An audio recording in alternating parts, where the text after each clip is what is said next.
ang kahalagahan ng piyesa sa chess. At pang minsan nyo, tara na po maturo sa isang may alam sa series na tugan.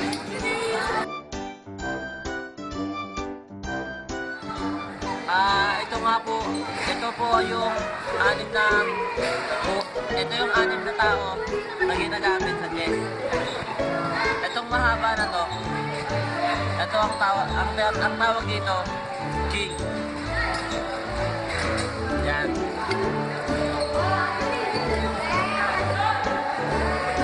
Ito naman, ito ang kapareha niya, queen.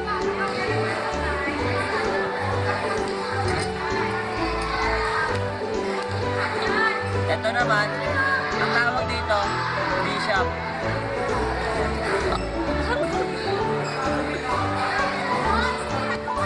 Ito naman, ang tawag dito, rook.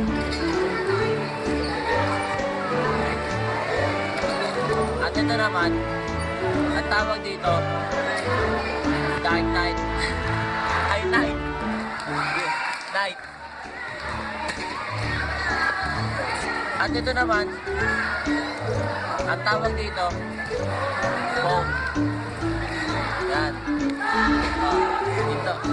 Ituturo po namin sa inyo kung saan po nakapwesto ang bawat tao na ginagamit sa chess.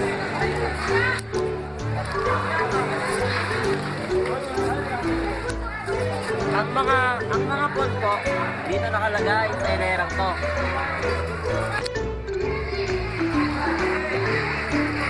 Ang dalawang rook naman, laging nasa dulo yan.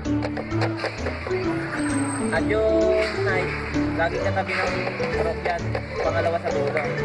At sunod yung dalawang bishop, pangatlo sa dulo. At yung queen, at saka king, yung king saka queen.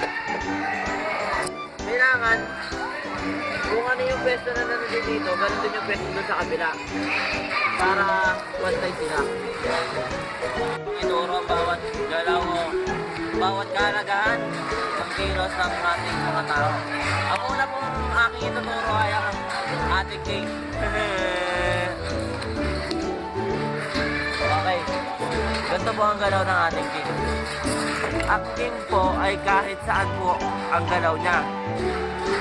Basta, isang box na po ang pwede niyang puntahan. Isang box na po ang pwede niyang pag-istapan. Dibawa na lang. Ito.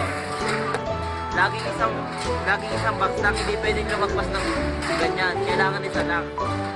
Dahil kapag lumagpas yan, mali na yun. Hindi ka na sinusunod sa rules ng chess. At pwede mong kainin yung mga to. Ito din. Ito din. At saka ito. Pero may isa po tayong kinakatakutan. Oras po na makain po ang ating king. Ayun na po doon ang ibig sabihin po nun. Talo ka na po.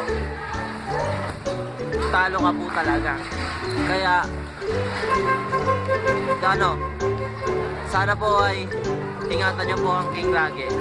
Natutunan mo ba yun, kaibigan? Oo naman.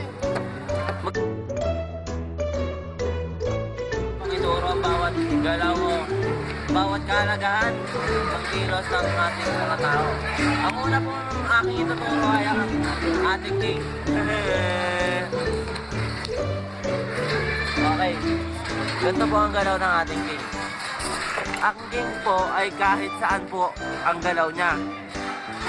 Basta, isang box lang po ang pwede niyang puntahan. Isang box lang po ang pwede niyang pag-istapan. Halimbawa na lang, ito. Laging isang box lang, hindi pwedeng lumagpas ng ganyan. Kailangan isa lang. Dahil kapag lumagpas yan, mali na yon. Hindi ka na sumusunod sa rules ng chess. At pwede mong kainin yung mga to. Ito din, at saka ito. Pero may isa po tayong kinakatakutan. Oras po na makain po ang ating game. Ayun na po ayun, doon ang ibig sabihin po nun. Talo ka na po. Talo ka po talaga. Kaya, sana po ay ingatan niyo po ang king lagi. Natutunan mo ba yun, kaibigan? Oo naman. Ay, ang susunod naman na hakbang o galaw ng tao na aking ituturo ay ang galaw ng ating queen. Gusto bang matuto, kaibigan? Tuturuan kita. Ang galaw ng ating queen ay ganun din gaya ng sa king. Kahit saan siya pwede, pero lahat pwede niyang puntahan. Kahit saan siya pumaroon, pwede siyang pumunta. Pwede siyang pumunta dito ng malayo. Kahit gaano pa kalayo yun, pwede niyang puntahan basta walang nakaharang. Kung may nakaharang man, pwede niya kainin yun. Gaya niyan. Pwede niya kainin yan. Gaya na ito. Pwede niya kainin ulit yan. Gaya na ito. Pwede niyang kainin ulit yan. At gaya na ito. Pwede niyang kainin ulit yan. Ganyan ang galaw ng ating queen. Napakalakas. Natuto ka ba, kaibigan? Oo, natuto O ako. sige. Steps ng tao ito na aking ituturo ay ang bishop. Ang galaw ng bishop. Okay. Ang bishop naman, ang galaw niya kung tawagin sa English ay diagonal. Laging pa ganon. Lagi kung kunyari, ang bishop ay napesto sa puti.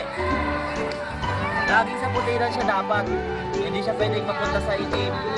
Kailangan puti lang. Pero kahit malayo ang kalaban, kaya niya kainin basta nasa puti ito. Gaya na ito. Kaya niya kainin yan. Ito, kaya niya rin kainin yan. Ganun ang galaw ng ating bishop.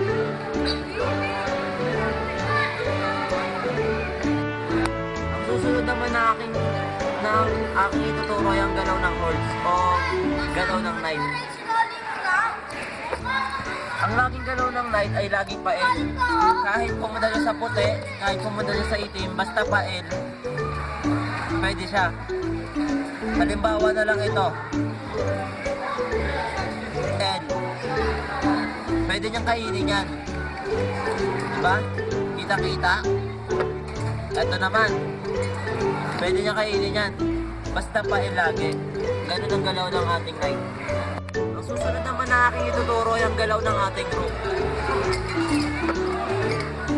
Ang rook, ang laging galaw niya ay laging pa-diretso o pa-cross. Kahit anong kulay yung mapuntahan niya pwede, basta pa-cross, pahaba lang. Kahit dulo ng walang hanggan. Kahit hanggang dito. Pero kapag may nakaharap, pwede niya kainin. Halimbawa na lang ito. Itong pawn na to, pwede niya kainin yan. Ito naman, pwede niya kainin to. At kung dito naman siya galing, pwede niya rin kainin to. Basta pa straight. Pag ganon o pag ganon. Hindi siya pwedeng pa ganyan kasi mali na yon. Dapat pa ganyan lang, diretso.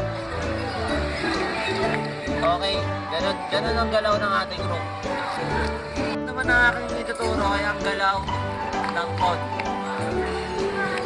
O mas kilala tawagin, sundalo. Ang galaw niya ay laging paisa pero may pagkakataon na ang galaw niya ay may tatlo, may ilang taon na ganyan. Pero ang galaw niya na talaga ay isa. Kapag kumain naman ng pawn, halimbawa, ito ang galawang to. Ang pawn, pwede niyang kainin pa ganyan yan. O ganyan. Ganyan lagi ang pagkain ng pawn. Pero kapag nandito naman ang kalaban, hindi niya pwedeng kainin yan dahil hindi ganyan ng ang law of chess. Kailangan lagi, ganito lagi ang pagkain ng pawn. At saka, meron din purpose ang pawn. Halimbawa na lang,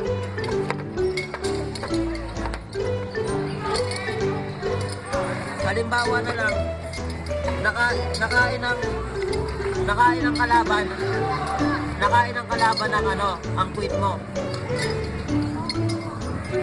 Oras na mapupunta ang pawn, bawat galaw niyan, oras na mapupunta mo siya sa dulo, pwede mo ulit maibalik ang queen mo.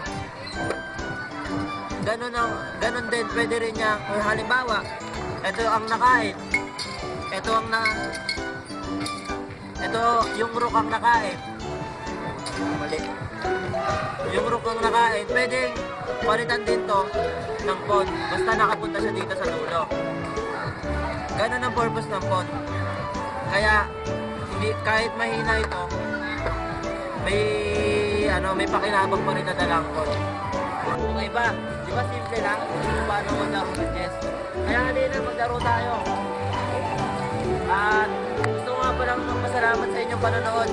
Sana may natutunan kayo. At God bless. Sana manalo kayo sa laro niyo.